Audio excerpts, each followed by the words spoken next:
भारत ने पायलट की रिहाई पर पाकिस्तान को सख्त संदेश दिया है। सूत्रों के मुताबिक विदेश मंत्रालय ने कहा है, अगर पायलट को खरोंच भी आई तो पाकिस्तान को महंगा पड़ेगा। भारत ने साफ शब्दों में कह दिया है, अगर हमारे पायलट को कुछ भी हुआ तो भारत जवाबी कार्रवाई करेगा। भारत ने कहा है, पाकिस्तान हमारे पायलट को फौरन रिहा करे। भारत ने कहा, उसे पायलट की रिहाई पर कोई सौदेबाजी, किसी भी तरह की बार्गेनिंग मंजूर नहीं है।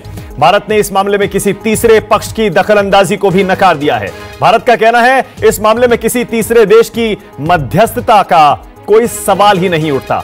दरअसल आपको पता होगा, न्यूज 24 ने भी सुबह दिखाया था, अमेरिकी राष्ट्रपति डोनाल्ड ट्रंप ने कहा है कि भारत और पाकिस्तान से कोई अच्छी खबर आने वाली है और वो इस मामले में मदद कर रहे हैं।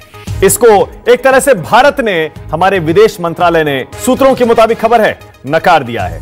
किसी भी तीसरे देश की मध्यस्थता का कोई सवाल भारत और पाकिस्तान के बीच नहीं है। भारत का संदेश पाकिस्तान के लिए बिल्कुल साफ है, हमारे पायलट को खरोंच भी नहीं आनी चाहिए, उस पर बार्गेनिंग या मोल भाव की कोशिश भी मत करना और उसे फौरन रिहा कर दीजिए। इस वक्त की बड़ी खबर एक और आपको बता दें, अब से ठीक 1 घंटे बाद यानी शाम 5 बजे हमारी थल सेना, जल सेना, नौसेना और वायुसेना, हमारी तीनों सर्विसेज की साझा प्रेस कॉन्फ्रेंस होने वाली है। उसमें कुछ अंदाजा लगेगा कि इस समय भारत और पाकिस्तान के बीच हालात क्या है। मेरे साथ मेरे सहयोगी संजीव त्रिवेदी भी जुड़ रहे हैं, जो लगातार भारत पाकिस्तान रिश्तों पर नजर बनाए हुए हैं, और मेरे साथ रिटायर्ड फौजियों का, रक्षा विशेषज्ञों का एक भारी भरकम पैनल है। जल्दी से आपका परिचय करा देता हूं।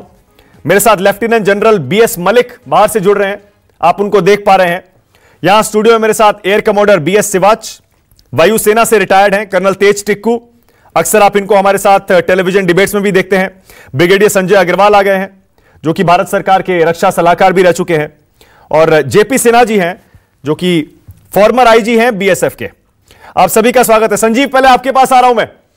संजीव, 5 बजे भारत ने जो संदेश देना था पायलट के ऊपर पाकिस्तान को, वो दे दिया है। 5 बजे जो प्रेस कॉन्फ्रेंस होने वाली है साझा हमारी तीनों सर्विसेज की, उसमें क्या संजीव क्या कहा जा सकता है? देखिए, उसके पहले जो जानकारी आपके साथ साझा करना चाहूंगा वो ये है कि पाकिस्तान की जो कोशिश हो रही है वर्ल्ड कम्युनिटी के सामने ये बताने की कि एस्केलेशन भारत की तरफ से हुआ था, तो ये पूरी तरह से गलत है। भारत की तरफ से एस्केलेशन कतई नहीं हुआ था। दरअसल कहानी ये है कि कल सुबह 9:45 पर 20 पाकिस्तान एयरफोर्स के जहाज, मानक ध्यान दीजिएगा, 20 पाकिस्तान एयरफोर्स के जहाज, और बड़े ही डिस्प्रपोर्शनेट तरीके से ये चीज़ों को कर रहे हैं पाकिस्तान वाले, तो वो उड़ते हुए चले आ रहे थे और उन्होंने लाइन ऑफ कंट्रोल पार कर लिया, और उसके बाद लेज़र गाइडेड बॉम्ब्स उन्होंने हमारे मिलिट्री इंस्टॉलेशन को टारगेट किया और वहाँ वो मिस कर गए टारगेट, और इस कारण से हमें नुकसान नहीं हुआ। और उसके बाद हमारे MiG-21 ने उनको इंगेज किया, और ये भी बताया गया था कि दरअसल हमारे पास 20 पाकिस्तान एयरफोर्स के जहाज़ों को इंगेज करने के लिए बहुत ज़्यादा हमारे पास तैयारी नहीं थी वहाँ पर, क्योंकि हमने सोचा ही नहीं था कि एस्केलेशन इस तरह से पाकिस्तान कर सकता है, और उसी क्रम में हमारे पायलट चले गए हैं। लेकिन इस बार का अंधार नहीं होगा, और ये बताया जा रहा है कि बार बार झूठ फैलाने की कोशिश हो रही है। कल ही शाम में पाकिस्तान की तरफ से इस्लामाबाद में सभी दूतावासों के राजनयिकों को बुला लिया गया और कहा गया कि देखिए, पाकिस्तान आज बॉम्बिंग कर रहा है और हमारे ऊपर बॉम्बिंग करेगा, कराची सिटी को ध्वस्त कर देगा, और आज लेट इवनिंग ये होने वाला है। और कई कॉल्स आने लगी भारत सरकार के पास कि क्या ऐसा आप सचमुच करने जा रहे हैं। और उसके बाद भारत सरकार को सभी वर्ल्ड कैपिटल्स को रीच आउट करना पड़ा, बताना पड़ा कि साहब ऐसी कोई हमारी तैयारी नहीं है। तो झूठ और फरेब का ऐसा सहारा लिया जा रहा है। संजीव एक सेकंड आपको रोक रहा हूं, क्योंकि आपने जो बड़ी खबर बताई है अपने दर्शकों को अंडरलाइन करके, हाईलाइट करके बताना एक बार फिर से जरूरी है। मेरे सहयोगी संजीव त्रिवेदी बता रहे हैं कि भारत के मुताबिक कल पाकिस्तान ने भारतीय वायुसेना का जो उल्लंघन किया, उसमें पाकिस्तान के 3 लड़ाकू विमान नहीं थे, जैसा कल से दावा किया जा रहा है, बल्कि पाकिस्तान के 20 लड़ाकू विमानों ने भारतीय वायु सीमा का उल्लंघन किया है। 20 लड़ाकू विमान पाकिस्तान के भारतीय सीमा के अंदर घुसे थे और लेजर गाइडेड बमों से भारत के फौजी ठिकानों को निशाना बनाने की कोशिश की गई। हालांकि वो अपना टारगेट मिस कर गए, और इसीलिए भारत कल से लगातार इतनी गंभीरता से पाकिस्तान की इस दुस्साहस को ले रहा है।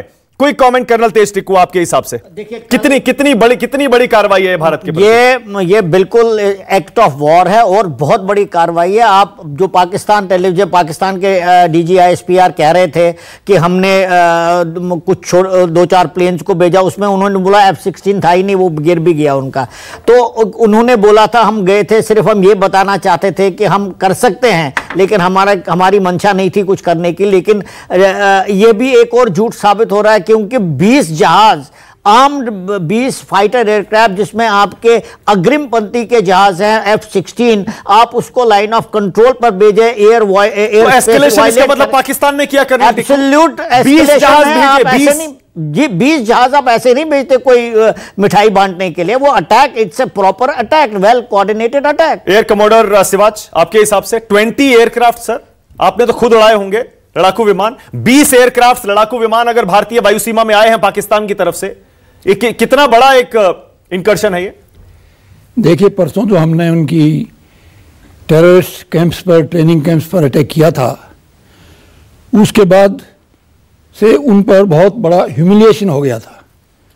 दुनिया भर में उनके बारे में बहुत लो इंप्रेशन था कि इतने जहाज आकर इतना अंदर घुस के और टेररिस्ट टारगेट्स को हिट कर सकते हैं। और ये इंस्पाइट ऑफ फैक्ट था कि वो पूरी तैयारी पर थे, लेकिन इंडियन एयरफोर्स ने बहुत स्ट्रेटेजिक तरीके से उस ऑपरेशन को कामयाब बनाया। तो उसके बाद ज़रूरी था कि उनके ऊपर बहुत प्रेशर था और उनको प्रूव करना था अपने कंट्री में। यही बात वो भी कह रहे हैं कि हमें तो सिर्फ अपनी काबिलियत दिखानी थी। सर लेकिन 20 लड़ाकू विमान घुसा दिए अगर उन्होंने हमारी वायुसेना में, ये तो वाकई बहुत बड़ा एस्केलेशन है। It was a very major, बहुत ही बड़ा एस्केलेशन था। और जो है उसमें F-16 जो कि उनका सबसे मोस्ट पोटेंट वेपन सिस्टम है वो था, JF-17 थे, मिराज V5 थे। और उन्होंने ये भी सोचा कि हमारे जो है ओनली मिग्स हैं उस एरिया में, तो मिग बाइसन जो है वो F-16 के मुकाबले में ज़्यादा पावरफुल नहीं है। लेकिन हमारे पायलट्स की टैक्टिक्स से, स्किल से हमने उनको खदेड़ा भी। बिल्कुल ओके। तो मेरे पास देखिए कॉन्फर्मेशन आ रही है, पुष्टि आ रही है। आर्मी, नेवी और एयरफोर्स की ज्वाइंट प्रेस कॉन्फ्रेंस होगी शाम 5 बजे, अब से ठीक 54 मिनट बाद। यानी हमारी तीनों सेनाओं के अधिकारी बैठकर आज देश को संबोधित करेंगे। अब तक भारत सरकार की तरफ से सिर्फ विदेश मंत्रालय की प्रेस कॉन्फ्रेंस में ही आधिकारिक तौर पर बताया गया है कि कैसे भारत ने पाकिस्तान में घुसकर जैश ए मोहम्मद के अड्डे को निशाना बनाया, और उसके बाद कैसे कल पाकिस्तान ने हमारी वायु सीमा का उल्लंघन किया, हमने उनका एक जहाज मार गिराया और उन्होंने हमारा एक जहाज मार गिराया और हमारे पायलट को उन्होंने अपनी गिरफ्त में ले लिया। सिर्फ यह जानकारी थी। अब पहली बार आर्मी, नेवी और एयरफोर्स की संयुक्त प्रेस कॉन्फ्रेंस, आप क्या एक्सपेक्ट कर रहे हैं सर? इस प्रेस कॉन्फ्रेंस में कुछ चीजें साफ होंगी? ये प्रेस कॉन्फ्रेंस जिसे आप बता रहे हैं, क्या ये प्रेस कॉन्फ्रेंस है या ये प्रेस ब्रीफिंग है? इन दोनों शब्दावलियों में मोटा फर्क होता है।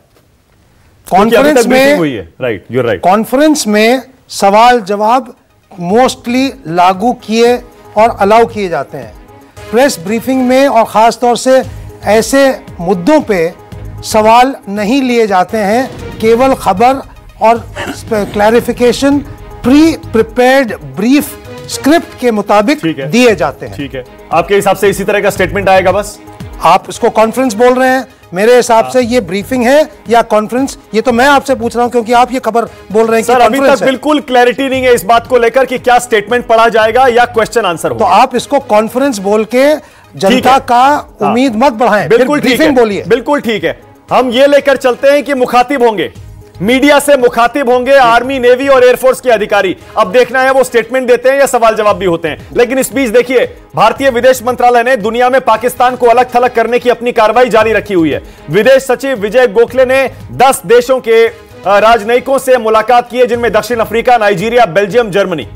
लगातार दोनों ही तरफ से पाकिस्तान भी अपने यहां कोशिश कर रहा है अंतरराष्ट्रीय बिरादरी को अपनी तरफ करने की। लेकिन देखिए हिंदुस्तान, क्योंकि पूरी दुनिया जानती है हिंदुस्तान आतंकवाद से पीड़ित है और आखिरकार हमें मजबूर होकर पाकिस्तान में आतंकी अड्डे को निशाना बनाना पड़ा है। अब जबकि कल पाकिस्तान के 20 लड़ाकू विमानों ने, संजीव त्रिवेदी बता रहे हैं 20 लड़ाकू विमानों ने भारतीय वायु सीमा का उल्लंघन किया है। अब बॉल ऐसा लगता है भारत के पाले में है गेंद भारत के खेमे में है, इसीलिए भारत अब अंतर्राष्ट्रीय बिरादरी से एक बार फिर संपर्क साध रहा है।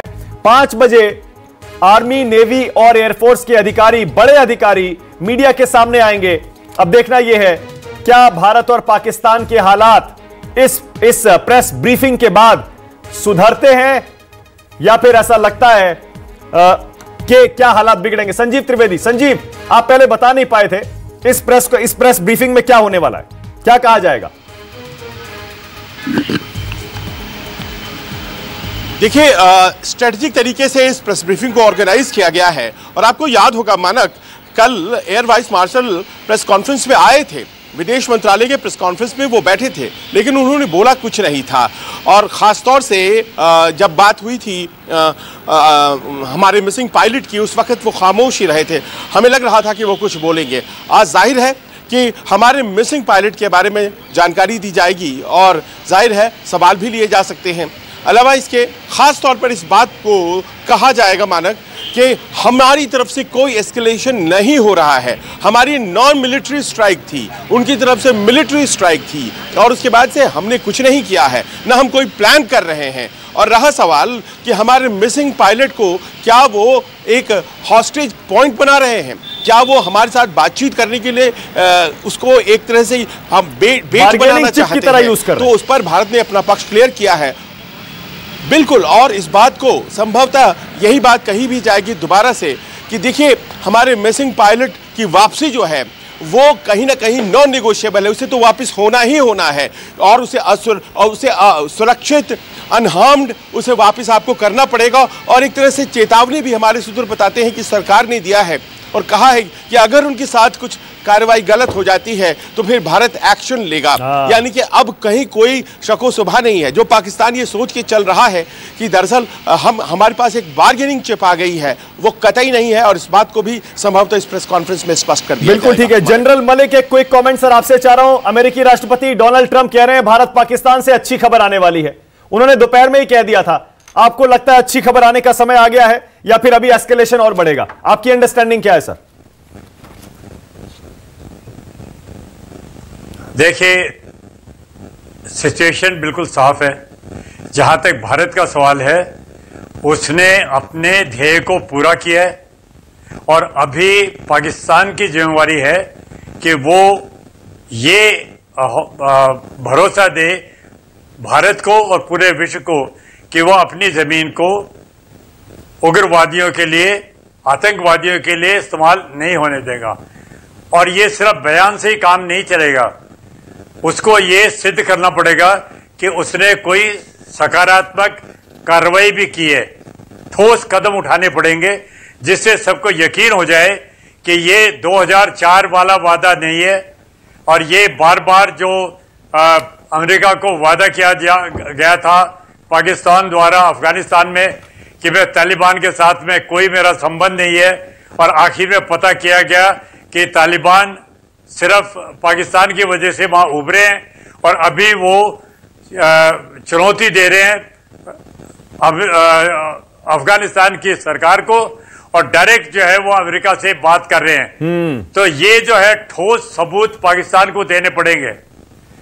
ठीक है, एक क्विक कमेंट सर आपके। सिन्हा साहब क्विक कमेंट, आपके हिसाब से अभी हम कहां खड़े हैं भारत और पाकिस्तान के रिश्तों के बीच? देखिए, मैं इनका पहले सवाल था कि क्या जो एक्शन किया है पाकिस्तान ने, जिनके F-16 गए हैं, देखिए इमरान जो है एक कठपुतली है सेना का और वो जो भी कहता है उस पर विश्वास करना बिल्कुल ही जायज़ नहीं होगा, क्योंकि उस पर हम अपने कोई भी डिसीजन लेंगे वो गलत होगी। रिगार्डिंग ये अटैक, इसको मान लेना चाहिए कि जो अटैक हमने काउंटर टेररिज्म के लिए किया था उतना ही बड़ा ये करना चाहते थे, जिसमें और जवाब उन्होंने देखिए बिल्कुल जल्दी देने की कोशिश की, क्योंकि एक तो सेना का रेपुटेशन भी वहां पाकिस्तान सेना का टेंटेड हो गया है। अगले दिन क्या इन्होंने, देखिए 2 दिन बाद की बात अलग होती, 10 दिन बाद, और इंटरनल जो इनके एस्टेब्लिशमेंट है, जो इनके नागरिक हैं, संसद में भी शेम की बात होगी। इनको तो इमीडिएटली दिखाना ही था।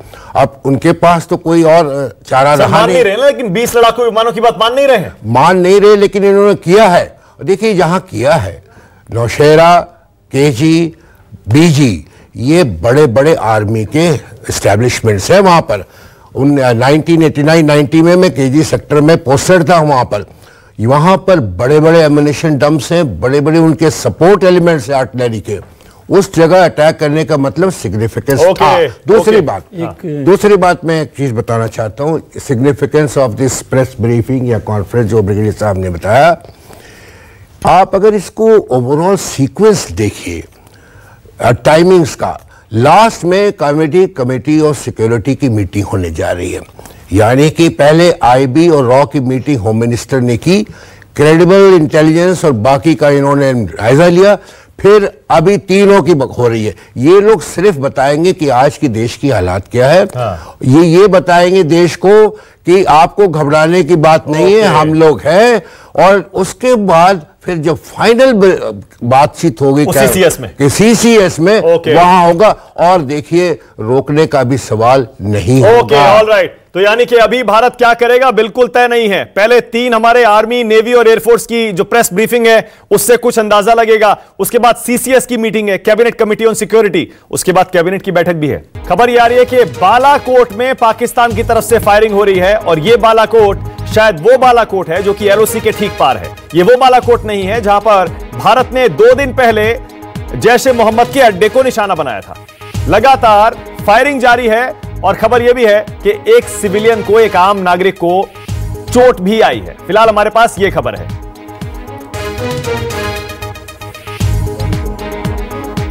पाकिस्तान की ओर से राजौरी के नौशहरा सेक्टर में और पुंछ के कृष्णा घाटी सेक्टर में काफी ज्यादा फायरिंग हो रही है। इस समय हम मौजूद हैं नौशहरा सेक्टर के कलाल गांव में। अब हम आपको वो जगह दिखाएंगे जिस जगह पर पाकिस्तान की ओर से गोले दागे जा रहे हैं। सामने आपको ये जो पहाड़ी दिख रही है, ठीक इसकी पहाड़ी के पीछे पाकिस्तान की सीमा शुरू होती है। इसी पहाड़ी से पाकिस्तान की ओर से काफी ज्यादा फायरिंग अभी हो रही है। धमाकों की आवाज इतनी ज्यादा है कि आसपास का जितना भी इलाका है वो धमाकों से गूंज उठा है। कृष्णा घाटी सेक्टर में भी पाकिस्तान की ओर से भारतीय चौकियों के साथ साथ रिहायशी इलाकों को टारगेट किया जा रहा है, मोटार शेलिंग की जा रही है। कृष्णा घाटी सेक्टर की बात कीजिए जो कि पुंछ में है, वहां पर भी काफी ज्यादा फायरिंग हो रही है। हमारे भारतीय सैनिक, हमारे भारतीय जवान पाकिस्तानी फायरिंग का उसी की भाषा में करारा जवाब दे रहे हैं। फिर से आपको दिखाना चाहूंगा, ये जो सामने आपको पहाड़ी दिख रही है, इसी पहाड़ी के पीछे से पाकिस्तान फायरिंग कर रहा है। यहीं से वो रिहायशी इलाकों को टारगेट कर रहा है। काफी ज्यादा फायरिंग पाकिस्तान की ओर से की जा रही है। दरअसल पाकिस्तान बुखलाया हुआ है क्योंकि भारतीय वायुसेना ने पाकिस्तान में पीओके में बने लॉन्चिंग पैड में आतंकियों का खात्मा किया है। तब से ही पाकिस्तान बुखलाया हुआ है। तो लगातार पिछले 3 दिनों की बात की जाए, 3 दिनों में पाकिस्तान एलओसी पर काफी ज्यादा फायरिंग कर रहा है। अभी भी पूरा का पूरा नौशहरा सेक्टर की बात की जाए तो पाकिस्तान की ओर से जो मोटार दागे जा रहे हैं उससे गूंजा हुआ है। वीडियो जर्नलिस्ट अनूप शर्मा के साथ पंकज शर्मा, न्यूज़ 24 कलाल गांव। फायरिंग से सीमांत ग्रामीण कैसे बचते हैं, एक तस्वीर आपको दिखाएंगे। ये देखिए, ये हैं नौशहरा सेक्टर के कलाल गांव के सीमांत ग्रामीण। पाकिस्तान की ओर से इस समय काफी ज्यादा हैवी शेलिंग हो रही है। पाकिस्तान की ओर से रिहायशी इलाकों में मोटार दागे जा रहे हैं। जो आसपास के जो लोग थे वो जब यहां से कुछ लोग अपने खेतों में काम कर रहे थे, कुछ यहां से गुजर रहे थे, लेकिन जैसे ही पाकिस्तान की ओर से हैवी शेलिंग शुरू हुई, ये यहां पर आके एक घर में आते हैं। एक किनारे में इस समय दुबके हुए हैं। चेहरे देखिए इनके, साफ तौर पर आपको इनमें वो खौफ दिखेगा जो पाकिस्तानी फायरिंग की वजह से है। कैसे इस फायरिंग से बच रहे हैं? क्या करें, बहुत डर लगता है। जब फायरिंग होती है तो अपने अपने घरों में अंदर हो जाते हैं। अभी कितनी ज्यादा फायरिंग हो रही है? बहुत ज्यादा हो रही है। अभी यहाँ पर कितना खतरा है जहाँ पर अभी आप हैं? बहुत खतरा है। तो पहले इतनी फायरिंग होती थी? पहले नहीं होती थी, अभी बहुत दिनों से हो रही है। देखिए, बता रहे हैं कि इतनी फायरिंग पहले नहीं होती थी। बच्ची को देखिए, साफ तौर पर आपको, मासूम बच्चे हैं, डर खौफ इन बच्चों में कितना ज्यादा है साफ तौर पर देखा जा सकता है। अंदाजा लगा लीजिए कि बिल्कुल ही सरहद पर यानी कि 0 लाइन पर इनका गांव है। यह है कलाल गांव, और यहां पर बच्चे खौफजदा हैं, बड़े बूढ़े सब खौफजदा हैं क्योंकि पाकिस्तान की ओर से काफी ज्यादा फायरिंग हो रही है। धमाकों की आवाज काफी ज्यादा आ रही है। तो इसी से अंदाजा लग सकता है कि कितनी ज्यादा फायरिंग पाकिस्तान कर रहा है। पाकिस्तान बुखला गया है, रिहायशी इलाकों को टारगेट कर रहा है, लेकिन गांव वाले यहां पर हैं, पाकिस्तानी फायरिंग से बच रहे हैं। कोशिश इनकी यही है कि ये लोग पाकिस्तानी फायरिंग से बच रहेंगे। जब ये फायरिंग बंद होगी ये लोग यहां से जाएंगे सुरक्षित स्थानों की ओर। लेकिन आपको बता दें कि हमारे जवान भी पाकिस्तानी फायरिंग का मुंहतोड़ जवाब दे रहे हैं। लेकिन सीमांत ग्रामीणों की बात करें, इस समय ये लोग काफी ज्यादा खौफजदा हैं। पुंछ की बात करें तो पुंछ में कुछ ग्रामीणों ने अपने घरों को छोड़ा है, यानी कि वो सुरक्षित स्थानों की ओर पलायन किया है। मकसद है कि पाकिस्तानी फायरिंग से बचा जा सके। वीडियो जर्नलिस्ट अनूप शर्मा के साथ पंकज शर्मा, न्यूज़ 24 नौशहरा सेक्टर कलालगांव। तो यानी कल पाकिस्तान के 20 लड़ाकू विमानों ने हमारी वायु सीमा का उल्लंघन किया, लेजर गाइडेड बम गिराए और उसके बाद हमारे एक पायलट को फिलहाल उन्होंने हॉस्टेज बना रखा है। सीमा पर एलओसी पर फायरिंग तेज की हुई है। लेकिन इस बीच अमेरिकी राष्ट्रपति कह रहे हैं अच्छी खबर आने वाली है। ब्रिगेडियर साहब, अच्छी खबर कैसे आएगी? ऐसे में लग रहा है आपको हालात देखते हुए अच्छी खबर आने वाली है कोई? देखिए, जो अच्छी खबर की बात उन्होंने की है, आज अधिकांश हम लोग उस चीज को इन आइसोलेशन देख रहे हैं। कृपया करके उसको कल उनके secretary of state Mike Pompeo के दिए हुए ट्वीट से जोड़ें। उस ट्वीट में, और ये वक्तव्य नहीं, ट्वीट यानी लिखित में आया है, उन्होंने कहा था पाकिस्तान को पहले, forget military response, shut down terror groups, और आगे भारत की कोई आलोचना नहीं। और भारत को कहा था कि जो भारत ने काम किया है, it is quote unquote controlling counter terrorism, it is controlling and quote unquote counter terrorism operations. तो इस चीज को आप समर्थन के रूप में देखें। और जहां तक वो अच्छी खबर की बात कर रहे हैं, इसका मैंने उदाहरण दिया हुआ है। जो हम बातचीत करने की बात करते हैं और बातचीत नहीं होगा तो क्या बात करते हैं कि क्या करेंगे हम? मैं कह रहा हूं कि बातचीत का दरवाजा खुला रखें और नहीं तो दूसरा दरवाजा। और यहीं पर फर्क है। जो दूसरा दरवाजा है, पहले उसमें नरम विकल्प थे, ये पूरी दुनिया को मालूम था और पाकिस्तान को बहुत अच्छा मालूम था। आज की तारीख में पाकिस्तान को भी मालूम है और पूरी दुनिया को भी मालूम है कि जो भारत सरकार कहेगी वो कर गुजरेगी। इसलिए जो दूसरे दरवाजे में कठोर विकल्प हैं सामने, उनको एक सेकंड प्लीज, एक सेकंड, उन पे आज इंटरनेशनल क्रेडिबिलिटी है। इसलिए सबसे पहले हमारा पायलट वापस करो, और उसका कोई रिश्ता नहीं है बड़े प्रॉब्लम को सॉल्व करने से। कर्नल साहब, कोई कमेंट आपका? हाँ, मैं क्या वो समय आ गया है? क्योंकि इमरान खान तो बार बार कह रहे हैं मैं नरेंद्र मोदी को अभी फोन करने को तैयार हूं। जी, वो फोन पायलट भी देने को तैयार हूं अगर उससे हालात सुधरते हो तो। देखिए, अगर आप सीधे देखें, हम गए किस लिए बालाकोट? हमने वो जो कार्रवाई करी वहां से क्या हमारा ऑब्जेक्टिव उससे हासिल हुआ कि नहीं हुआ?